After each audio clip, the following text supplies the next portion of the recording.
Here. Division 2, Keith Dias. Here. Division 1, Shelley Sourceville. Here. Item number 4, adoption of agenda.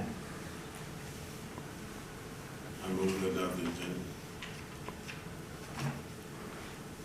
Second. Any discussion? All in favor? Aye. Opposed? Motion passes. Item number 5, public comment period. If there's any individual in the audience that would like to address the board, now would be the time. Yes, ma'am. May I ask you to come to the podium, please? Thank you. And if you could state your name for the record, I'd appreciate it. Good evening, thank you. I'm Helen Barnett.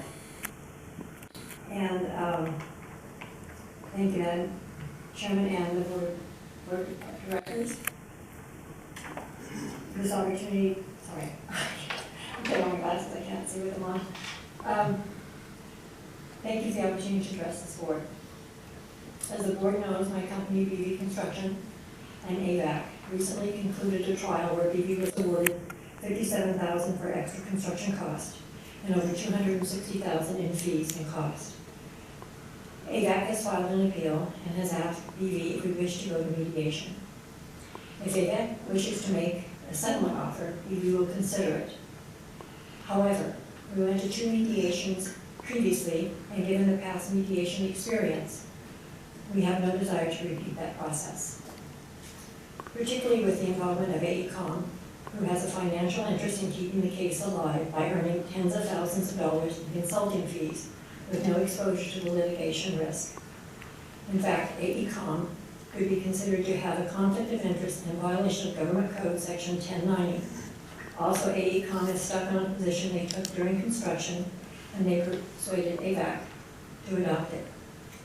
No doubt, AVEK is starting to realize this conflict and should be reviewing their decision to follow advice AECOM provided in this matter. Currently, the focus is on the likelihood of BV prevailing on appeal, which we consider to be very good. BV has proven the merits of their position, both in the court ruling and the order on attorney fees are based on substantial evidence and the sound discretion of the trial court. I estimate AVEK will be out of pocket at least another $100,000 in combined costs in attorney fees and interest. How will AVEK board meeting go if that happens? Pre-litigation, BV offered to settle for $76,000. Now AVEK is out at least $500,000 considering the awards and all the fees and costs. I hope they decide to cut their losses now.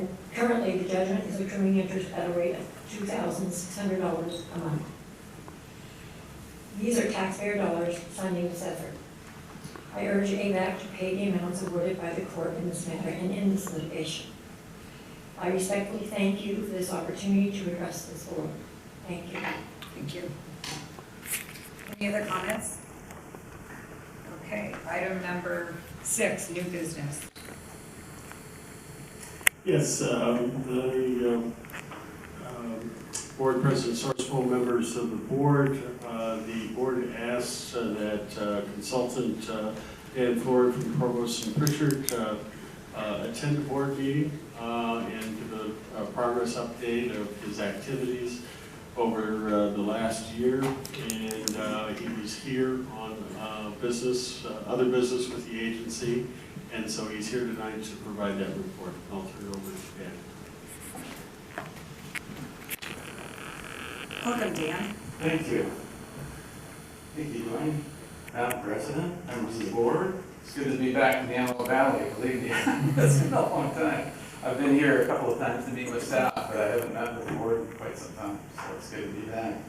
I just wanted to give you an update of some of the happenings in Sacramento, the progress we're making on these amendments to the state project long-term water supply contract, and answer any questions, of course. Talk a little bit about exchanges and transfers that we're doing. I also want to, congratulate the board for the last couple of years. AVEK is really well positioned as far as water supply and so forth in the state water project.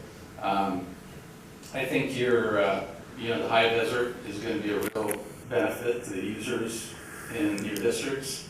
And it's going to be something that's going to help out other contractors in the state water project because it adds flexibility to the system.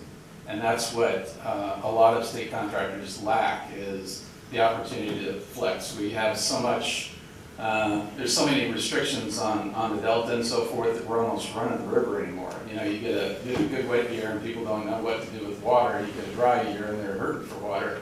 And AVEK is able to help people make it through that process. So I want to congratulate you on positioning yourself so well in the state water project. As far as the amendments, you know, we have a long-term water supply contract signed in the 60s, and there have been 3 amendments in the works, and the first one is just pretty much financial. It was what we call the extension amendment, and it extends the contract to beyond 2035. The original contracts went to 2035, so that means all your bonding and everything went to 2035.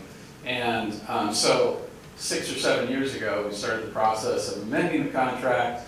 We went through a whole negotiation, and the negotiations down on the State Water Project are public negotiations, so you can, it isn't where you can sit down and talk one-to-one on issues with the State Water Project. You kind of do it in a big forum, so it's a bigger production, a lot more expensive process. Went through that, had 23 sessions, came up with an agreement in principle, and drafted an amendment, and did a CEQA document, and that's still in the process. So they wanted to get to a critical mass where they get enough contractors to sign on to it so they can actually implement it or go to validation, and they have not quite reached that point yet. So that amendment kind of illustrates how long these processes take. I think one of the things about that amendment is a lot of people saw that as kind of a new contract. They view that as not just extending the existing contract, but making a new state project contract. And so a lot of people were watching the process and they were concerned about that. So that's kind of where that is. The second amendment we've been working on is what I call the Water Management Amendment. Initially, there was an amendment proposed to allocate the costs in the water for the Delta, well, they used to call it the water, the California Water Fix. Now they call it the Delta Conveyance Project. And contractors, state contractors say, hey, we need a lot more flexibility to work with our Table A if we're going to pay for a big project like that. So they said, okay, well, let's add on these management tools. And so the management tools are part of the package. And then, the administration, we again went through several months of negotiation, came up with a draft agreement in principle, but then you had a change in the administration and they kind of bifurcated things. And they said, okay, we're going to push the tunnel off, we're going to study it, we're going to go to one tunnel, we're going to renegotiate things. And we were able to prevail on the department to at least separate the water management tools so that you can use the water management tools separate from the canal or the tunnel. And so the water management tools was supposed to be a quick and dirty contract amendment. We came up with, again, negotiated, came up with an agreement in principle, and they were going to, basically, they had a CEQA document that was sort of the mother of all CEQA documents, for the tunnel and the management tools, and combining. They said, oh, we're just going to truncate, or we'll bifurcate this, take out the tunnel stuff, and just move forward with this, and it should be pretty straightforward. They were going to recirculate the document, and that hasn't happened yet. So we're working under a notice to contractors that gives us some flexibility to do exchanges and transfers and so forth, and AVEK has been actively doing those. 2-for-1 exchanges, certain years, 3-for-1 exchanges, same landowner transfers. AVEK's been pretty successful in doing a lot of those kind of transfers, but the management tool amendment would give you a lot more flexibility because it gives you transfer capability where you don't have to have a payback. You can basically say, hey, I'll sell my Table A or buy your Table A, that kind of thing. So that one is negotiated. We're supposed to have an agreement in principle that will come to the board again, and You're supposed to have a secret document, but that, again, is kind of in the mix. The one we're working on right now that Matt has been, your assistant general manager has been attending, that's negotiating the other piece. How you allocate costs and water supply for the tunnel, the proposed tunnel. And the whole effort there is just to get enough of a job or a project description so you can do a notice of preparation. So we're trying to get to the point where we can have a notice of preparation. They can start their CEQA process. So it's going to be a lengthy process. Another question? Dan, the thing that we're all waiting for is the flexibility and transferability between the state water contractors. When do you think that thing will be actually done? They've been promising by the end of the year, but they haven't circulated the revised document yet. So I would hope end of the year, and in fact, maybe January, February. And that, I think, is going to be really big for AVEK and give you a lot of flexibility. I mean, right now, you have some flexibility, but there's some sideboards on what you can do and what the state lets you accomplish. And also, I think the big thing is we don't always have to go back Yeah. and get approval. I think that's, every time there's a change of guard up there, it just delays things. So once they put that Yeah. in writing, then we can do it amongst ourselves, and we have to stay within the guidelines. Yeah, you're absolutely right. It sets some policies in place that they've been doing sort of something close to that, but it'll help because there's been a lot of turnover. They have a new director, new deputies, new staff working on this, and so a lot of what I do is educating the new staff and getting the exchanges and the transfers through. I've kind of changed my effort level for AVEK. For a while I was doing it, pretty much full time. You were my own client. I've tapered off. Dwayne's been more engaged in state water project issues. Matt's been more involved in committee meetings and these negotiations. And so really what I do for AVEK now is just kind of, support your staff by doing exchanges and transfers, basically. And I'm available to go to meetings when they're not available or whatever. But I've really kind of transferred into just basically direct work. Do you think any of the agreement that we're talking about, waiting for the final document, do you think any of that will be discussed at the upcoming conferences at all, or anybody that would be speaking from the department or anything like that? It's likely.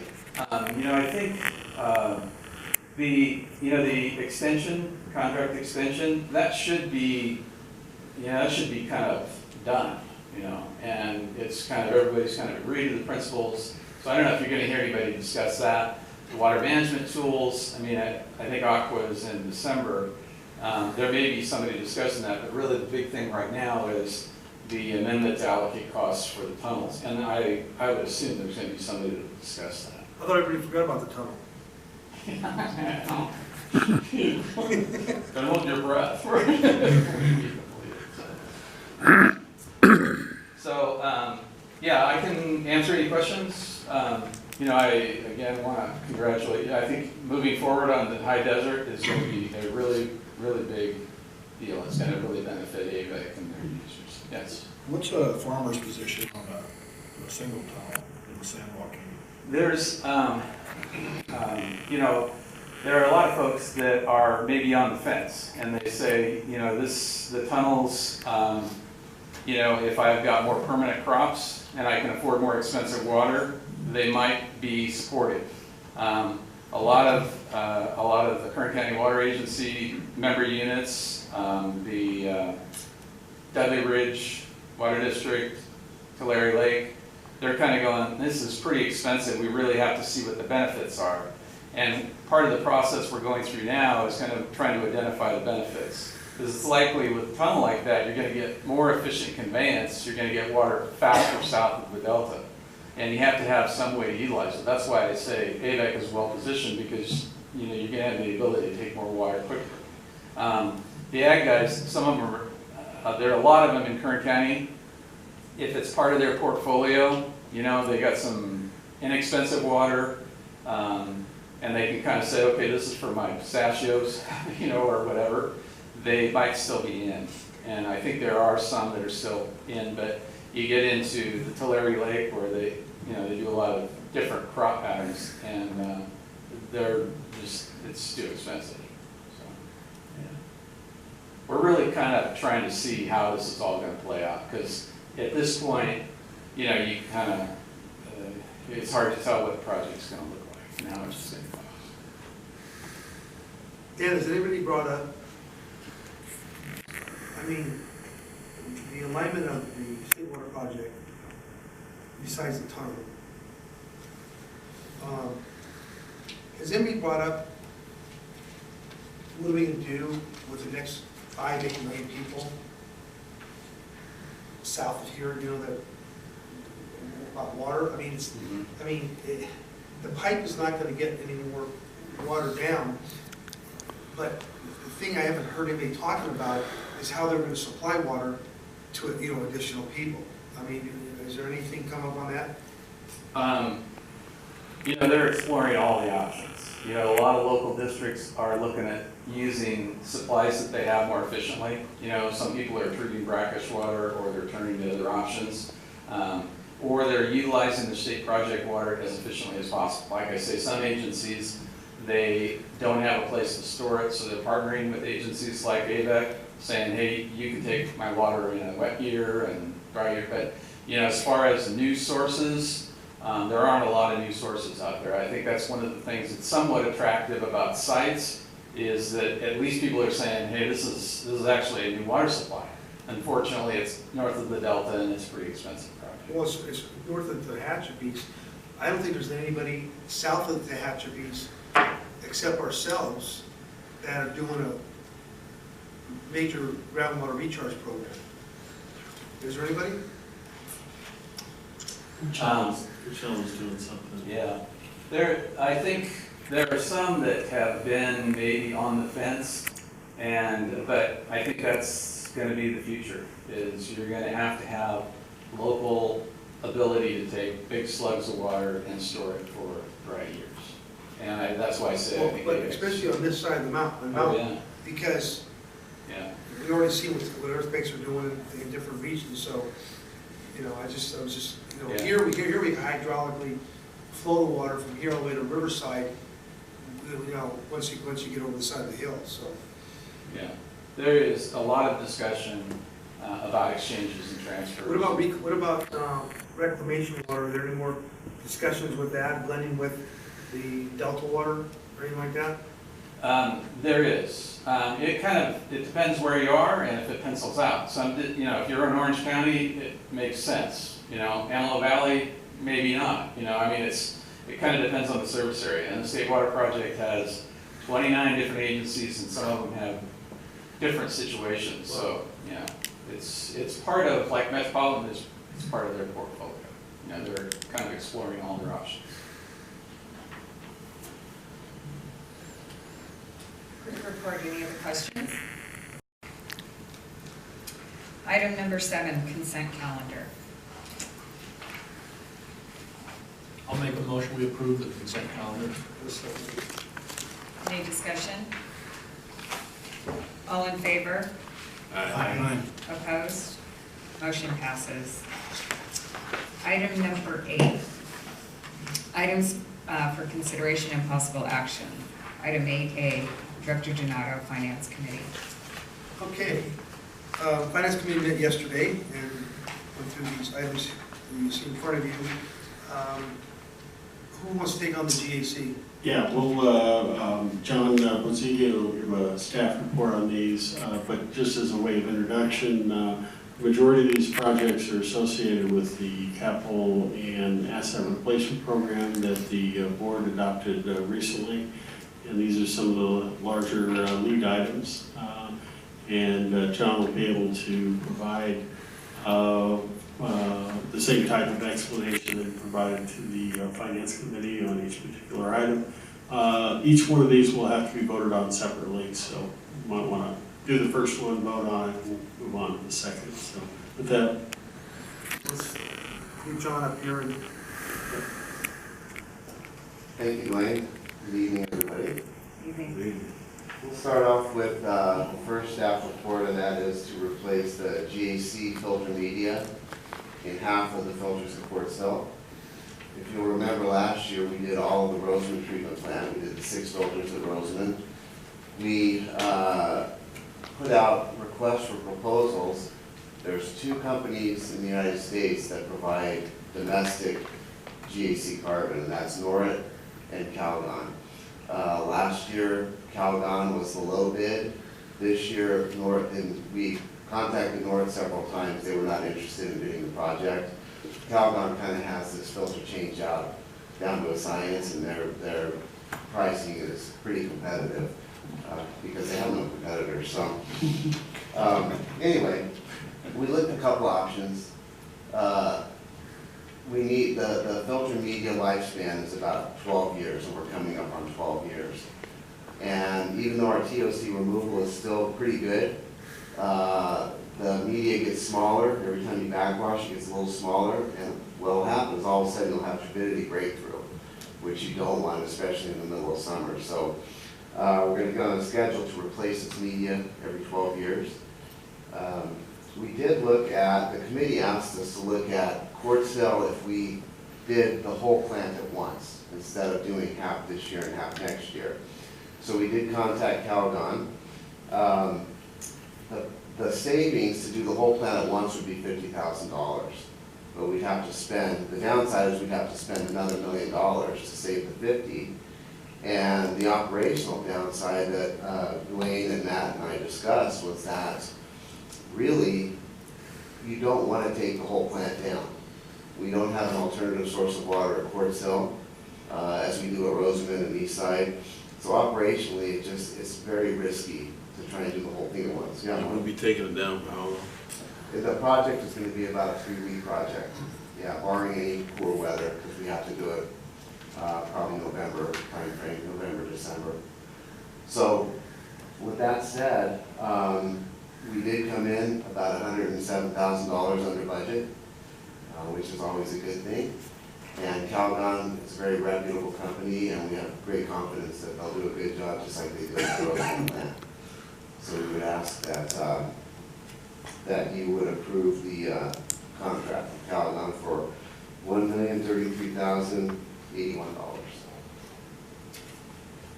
I'll make a motion, we approve board order 88881. I'll second. Any discussion? All in favor? aye. Opposed? Motion 881 passes. Okay, the second one that we're going to do, and again, this is also part of our capital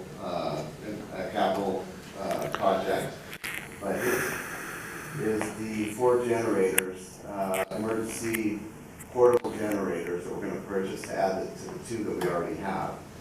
We identified several vulnerable areas at AVEK. Now, our treatment plants have stationary generators, but our pump stations do not. And there's several areas: Mill Valley Pump Station, Willow Pump Station, the Acton Pump Station where we pump water to the Vincent tank, and then our SNP North Station, pump station that feeds the North feeder.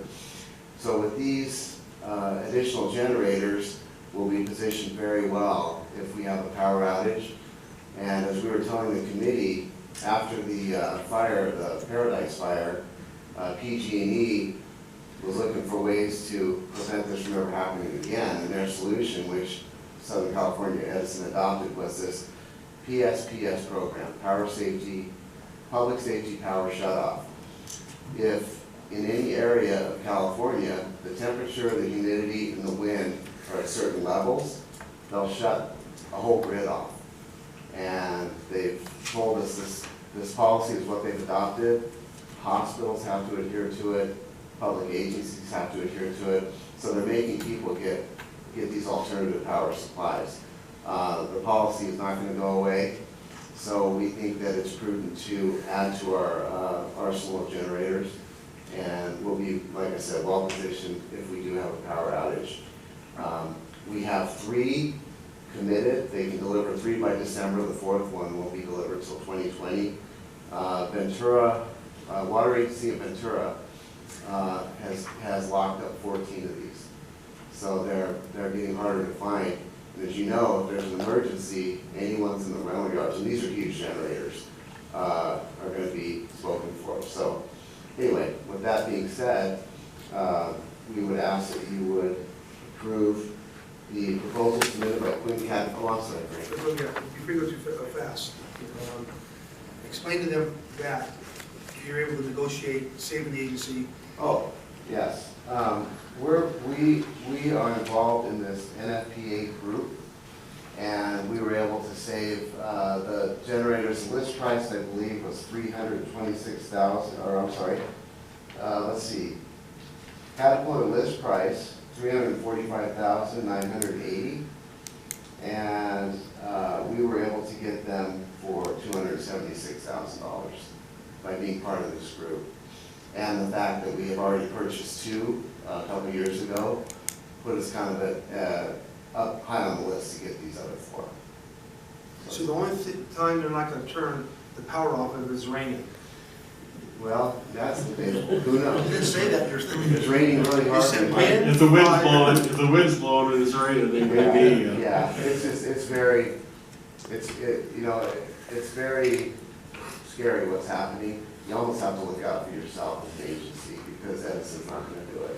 But that being said, we did come under budget also on these generators by almost $90,000. Okay, so I move on board I A2. think Gary. Yeah, I have one question, Frank.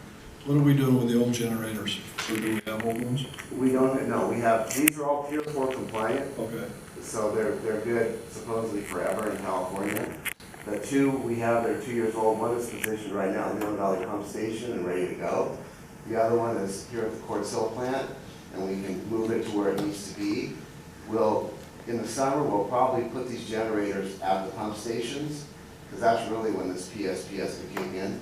In the wintertime, we'll bring them back to Quartz Hill where they'll be more secure. Because I was going to say AQMD should have a program on those older ones. Yeah. Unfortunately, the old ones we have are the stationary ones, and Frank did ask about permitting for those. Each generator has its own permit, and then depending on the size of the generator, it could be anywhere from $400 to $800 a year to keep these permitted. Okay, do I have a second? I'll second. Any additional discussion? All in favor? Aye. Opposed? Motion 8A2 passes. I do want to make a comment. We have to buy a truck to haul them around, right? Yeah, and that's also part of our capital plan. We've been relying on Clark and Howard to haul these around. If you can imagine, if it's 2 in the morning and you have a problem, you'd be lucky to get them out here. So again, we have to kind of be self-sufficient on this. Yes. The next staff report, we have, if you look out the conference room window, you see those 2 big basins. There's 4 huge submersible pumps, 35 horsepower pumps, and they're huge. These are huge pumps. We have 5 of them. 1 is a spare, 4 always in service, and we rotate them because every couple of years they have to come out and get rebuilt because they're pumping viscous and gritty liquid all the time. The one that we pulled out recently is not rebuildable. We sent it out and it's done. So we're going to replace this pump. Under the budget, the second paragraph, I mistakenly put it as a capital. This is not. This is going to be covered under our maintenance budget. So forgive me for that. But we did get 2 quotes. We tried to get a third. There was really nobody willing to give us a third on this. Flow and Control is the distributor for ABS pumps. The lead time for this pump is 20 weeks. We have to specially make it. But we did get a bid from Flow and Control for the pump was $33,972. The other company was Pump Man. They're a very big pump supplier. They were $35,790. So Flow and Control was less expensive on the pump, and we thought at the same time we should get a rebuild kit, which has, it's a $4,000 kit that's got a bunch of parts in it. And the lead time for that kit is usually very long, so we thought we should have one of those in stock for the next pump we pull out that's rebuildable. That'll get us back in service. So we would ask that you approve the total expenditure for, let's see, $41,865.14.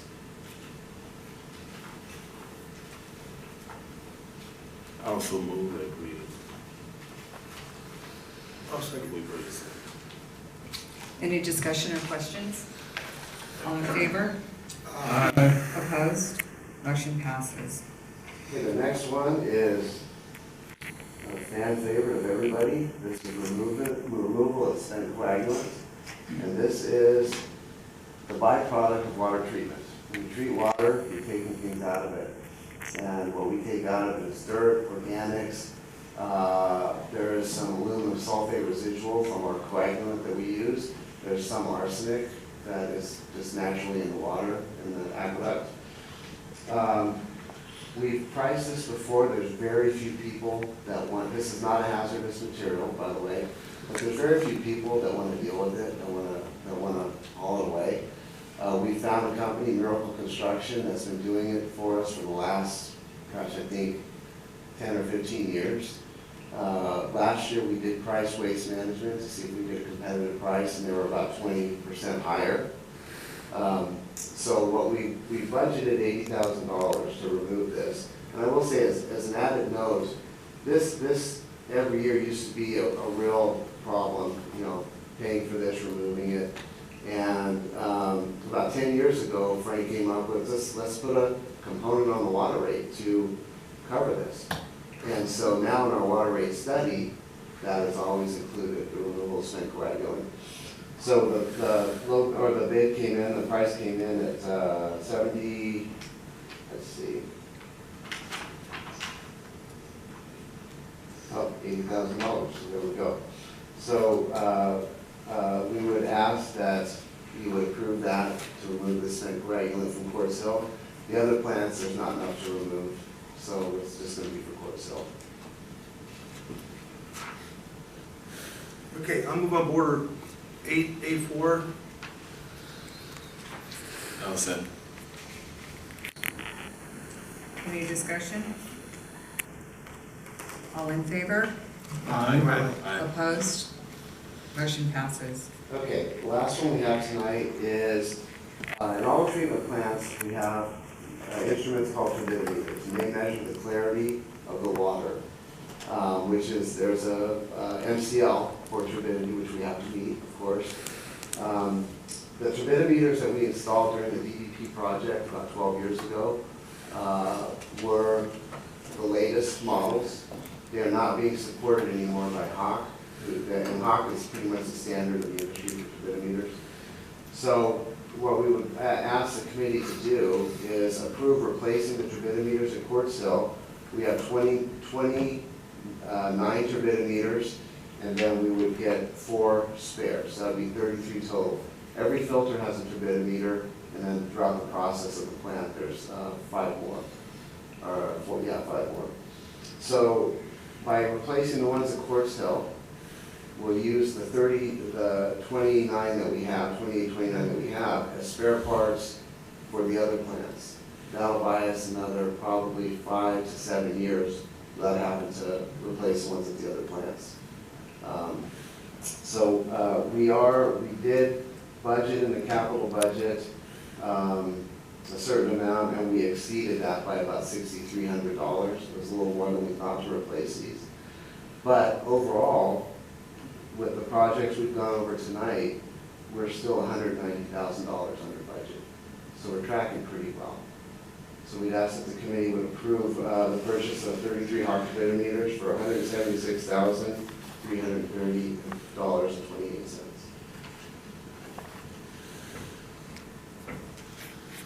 I move that we purchase those turbidimeters.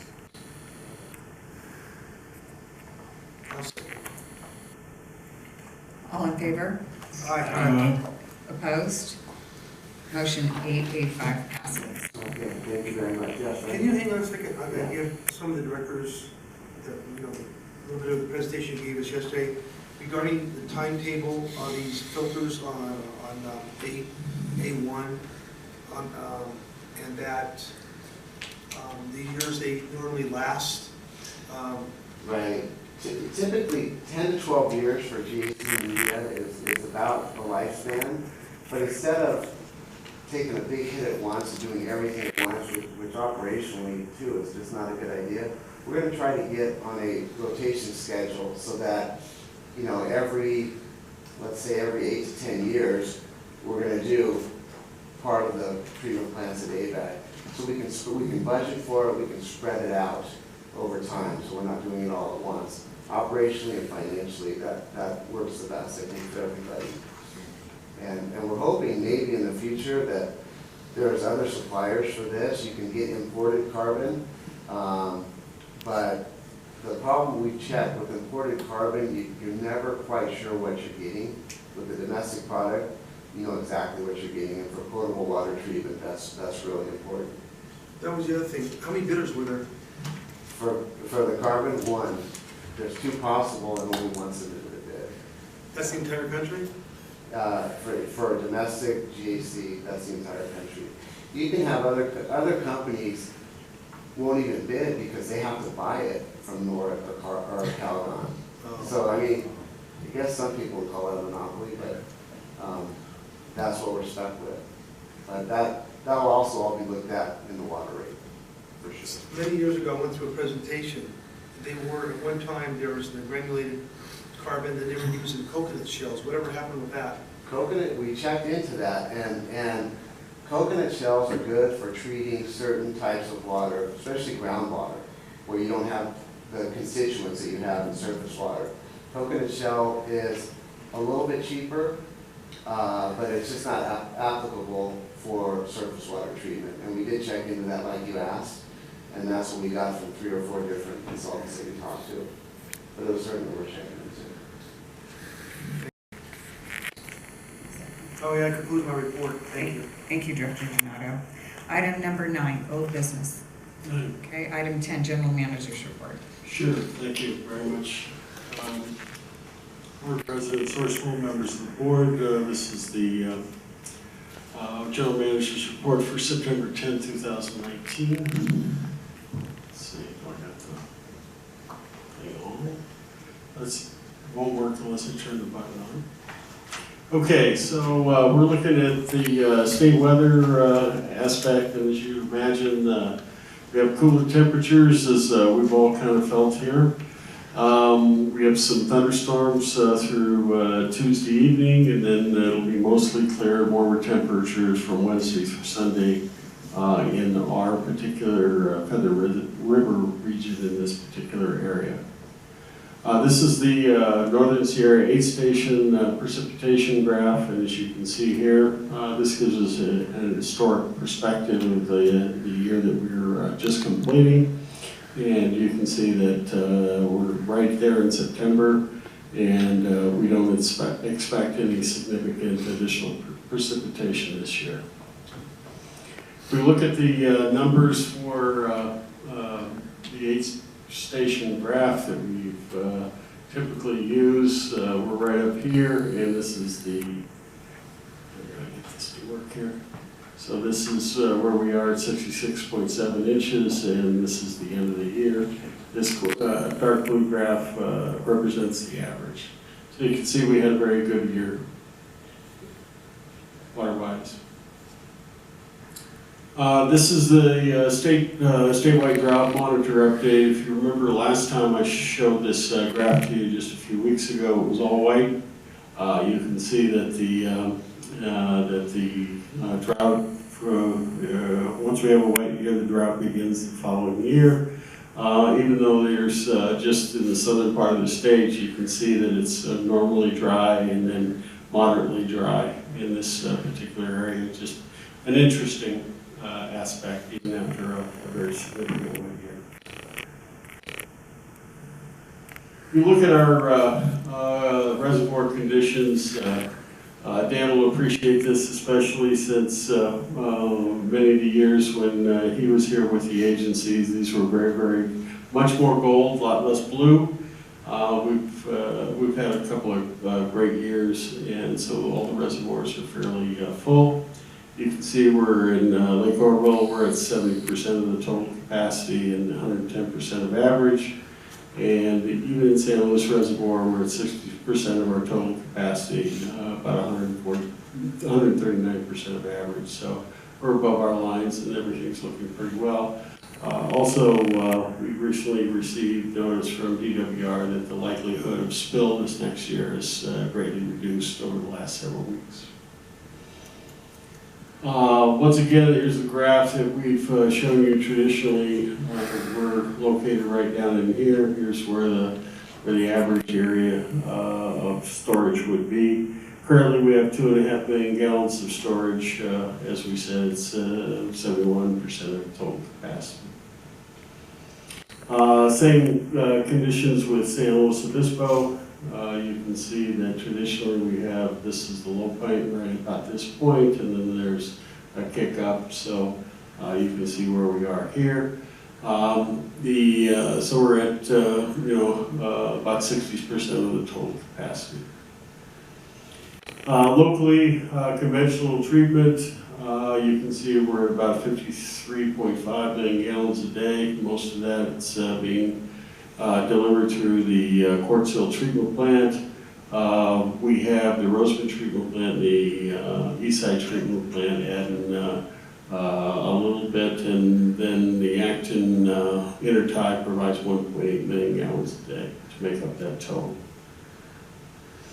The geopurification process that we have, we got 1.1 million coming out of the Eastside water bank that has really helped the THM issue in the Lake Los Angeles area.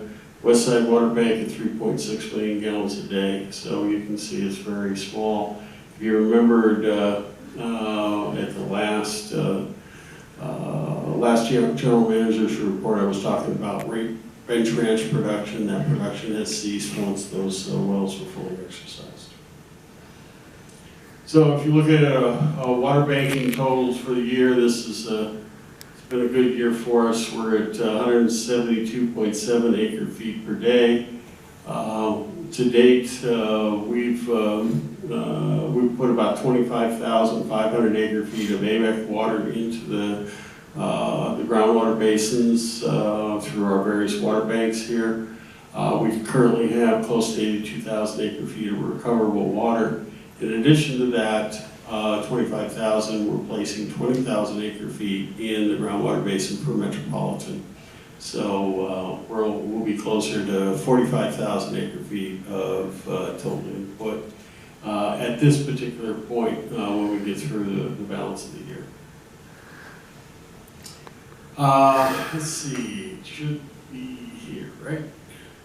Oops, there it is. It's a little, this happens to do with the Big Rock Creek recharge facility, and we have a little video that we put on there for you. And our current recharge rate's about 7.5 million gallons a day, so we're delivering water down to Big Rock Creek. We've delivered about 220,000 acre feet per day. So you can see here, here's the outlet structure that's putting water into the system. And as you come down here, there's the, I don't know if we see. That's 220 acre feet delivered to date, not each day, right? That's correct. Okay. Yeah, it's much smaller number. It's 7.5 acre feet a day. Okay.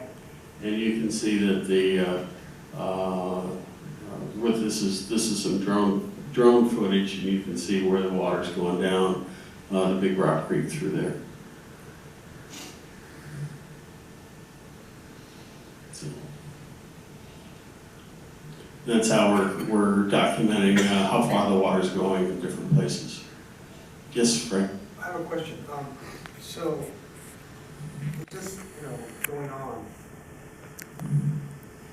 the people that are down path that have wells, how do we monitor them that they're not taking too much water from the recharging the basin?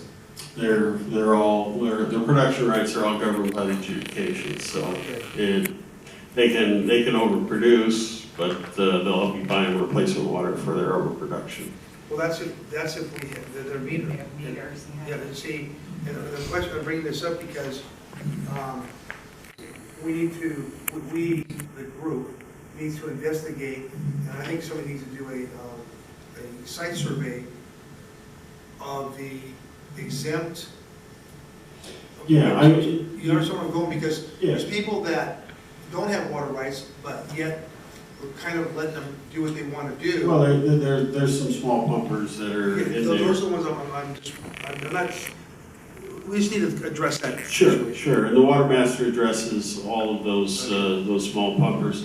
The major pumpers in the area are the rock quarries that are in Big Rock Creek, and those are all covered through the extraction and production rights for the water master. There isn't a lot of agricultural interest in this particular area that don't have meters and significant pumpers. It's just the small ones. We've actually gone through, as part of the study, we actually went through this whole area and identified where the wells weren't in order to help us provide monitoring wells. All the way to Palmdale Boulevard? Yeah, all the way to Palmdale Boulevard, yes. Okay.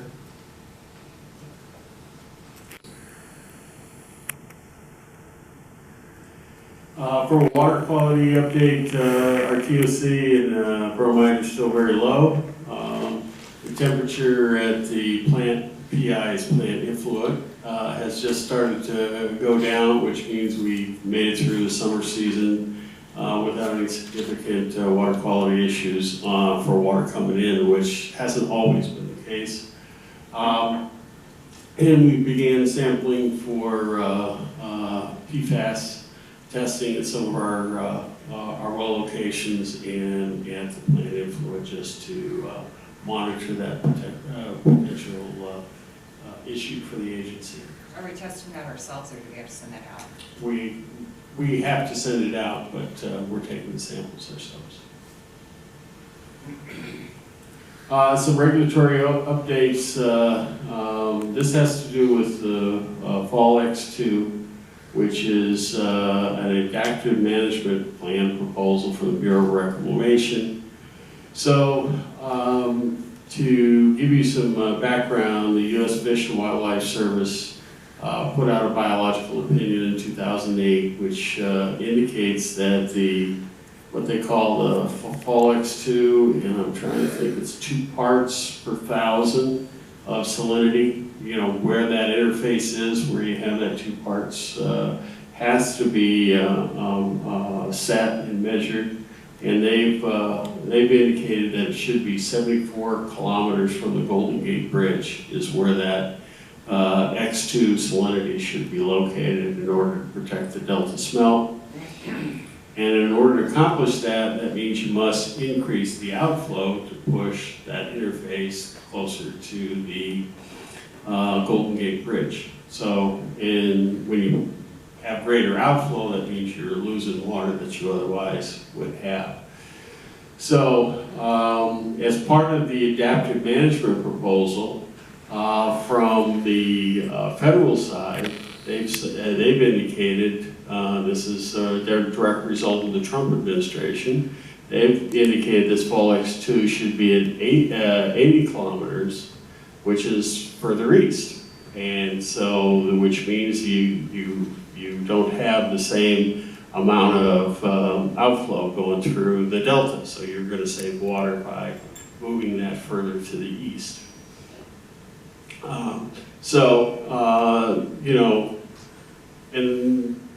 But unfortunately, if that would just go that way, it would be a benefit to all the water users in the Sacramento Valley and areas as far as the discharge. And the reason why it's important is, it increases the amount of water that can go south of the delta during these periods. They won't have to be going out to the ocean to meet this Fall X2 demand. Unfortunately, the state of California has has indicated that they're not going to agree with the federal Fall X2, and so they're going to have a number that isn't net.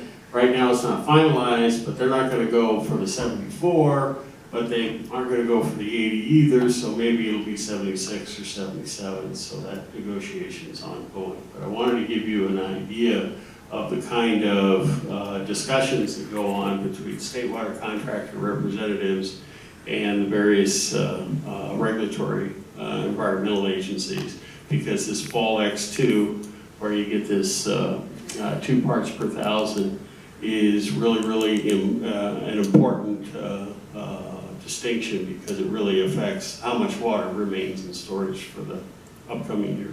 Dwayne, doesn't the U.S. Fish and Wildlife Service have authority over the biological opinions? They have their biological opinion, the state has their biological opinion. So they have competing biological opinions. The state governs the State Water Project, the federal governs the Bureau of Reclamation or the federal side of the project. So I have a question. sure. What's the Golden Gate Bridge got to do with anything? Is that Just a place that doesn't move where they can measure from. I was gonna say that because that was there before the Delta Chanel. Yeah. Well, I understand. It's just a place to start. You're gonna go 74 kilometers from someplace. Okay. Yeah. Okay. Yeah. So that's kind of where it goes. But it's has a significant impact. I mean, the difference between these two could be 750,000 acre feet of water. Well, okay, I think who's gonna win. Does the feds give the state any money? No. Feds don't give the state any money, nor does the state give the feds any money. We just, they create the ruling, and then the operation of the facility govern their operation to meet the standards that are established by the fish agency. So you say the state doesn't receive any federal funds from reclamation? No. None? No. No. They're two separate systems.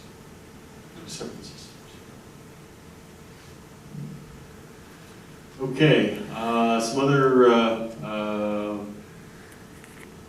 a couple of meetings ago, I talked a little bit about the governor's office requesting comments on sustainable water supply resiliency portfolio, and wanted to indicate to you that the state water contractors have addressed that issue. And these are some of the recommendations that are contained in that letter that was sent to the governor's office. There's a copy of it in the pass-around file. But just to highlight some of the areas, it's to maximize the sustainable operations of the State Water Project, including signing contract extensions that we got the briefing on from Dan for. Implement the water management tools for operation improvement, which we talked about earlier this evening. Increase our operational responses to climate change. Modernize and repair the state water project infrastructure, including addressing the subsidence issue that is within the San Joaquin Valley, and moving forward with the Delta Conveyance Project. Support development of storage projects. This will have a benefit to our agency. And so also increase flood protection, clean energy use, recreational opportunities, and develop partnerships to update regulations that increase the efficiency of environmental management, such as the voluntary agreements that we have spoken to you about that are currently ongoing in the negotiation process. Lastly, we have a legislative update. It is, you may remember, we've been talking about this Senate Bill 1, and it's the California Environmental Public Health and Workers Defense Act of 2019. We're getting to the very, very last periods of that. There's been a really significant opposition to this bill that's coming from many Democrats, including Senator Feinstein, Congressmember Garamendi, Cox, Costa, and Harder. These are congressmen who wrote a letter opposing Senate Bill 1 unless it's amended. And then we also have States Assembly Democrats that have sent letters in opposition. We'll have a floor vote later this week. We're hoping to get final amendments in some kind of draft form by tomorrow, so we can take a look at what those are. And so it's a very significant issue, because if the Senate Bill 1 is approved as written, it will cost this agency money and all state water contractors money, our water, and increase outflow to the ocean, and will decrease the effectiveness of the voluntary agreements, which are kind of a cornerstone of what the new governor would like to achieve. But you also know that Congressman T.J. Cox is proposing a new infrastructure and storage measure, and in part of that is to help provide funding for our STEP Phase 2 and potentially for future storage projects that the agency may propose. So it's a direct response to some of our legislative work that we did on the federal level. So last slide here, as far as events and schedules, we have a Water Master Board meeting at the end of the month on the 25th. We have the CSDA conference in Anaheim on the 25th through the 29th, and then the Aqua Fall Conference 12/3 through 12/6. I will be in the office through Thursday of this week, and maybe attending one of the negotiation meetings next week in Sacramento. Happy to answer any other questions that you may have, but that would conclude the general manager. I had one question, Joanne. How much water are we gonna pump into Big Rock Creek? Do you remember how much that is, Matt? So the total that we have approval for is up to 5,000 acre feet total, but we're gonna have a hard time meeting that limit just because we've kind of been governed by how far the water travels north as it gets close to Avenue T. We don't want to impact the traffic at Avenue T. So our flow rate, as you saw from the presentation, has been pretty low. So we'll probably only reach less than 1,000 acre feet for sure. Okay, so that's why the 7.5 acre feet per day, so it doesn't run so fast? Doesn't run over Avenue T. I see. Is something going to be done in the future to mitigate that?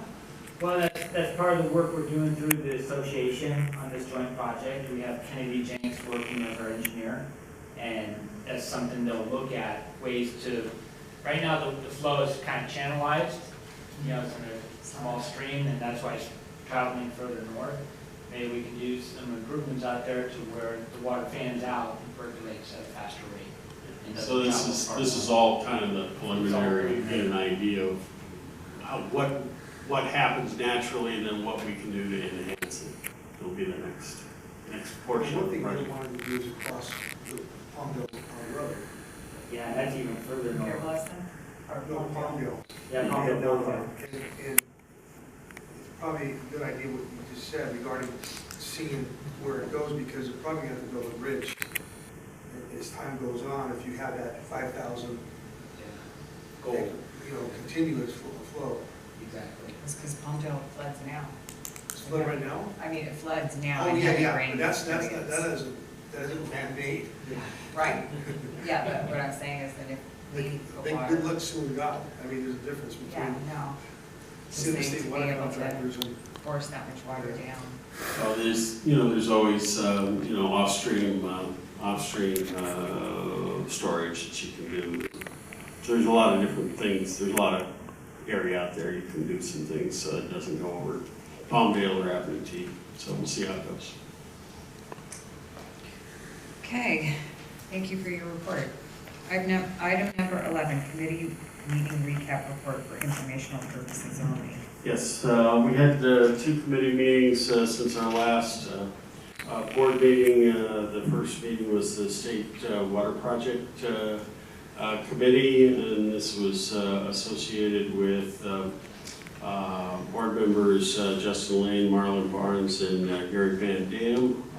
At the meeting, we highlighted some of the Delta operations and talked at some length with regards to the voluntary agreements. This is the first meeting of this committee, and we anticipate that the committee will be meeting on a regular basis to get regular updates with regards to state water contractor operations that are going on from that area. The second meeting was the Water Bank Resources and Negotiation Committee.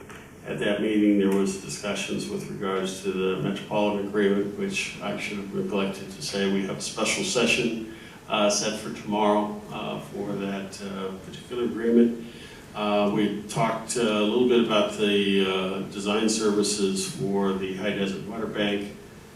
There was some discussion about a proposed project called Quail Valley between Palmdale Water District and the agency, and then we also got direction with regards to the Lux FBO in that particular agreement. Nothing other than that to respond to. So, and those will all be coming back to the committee at a future date.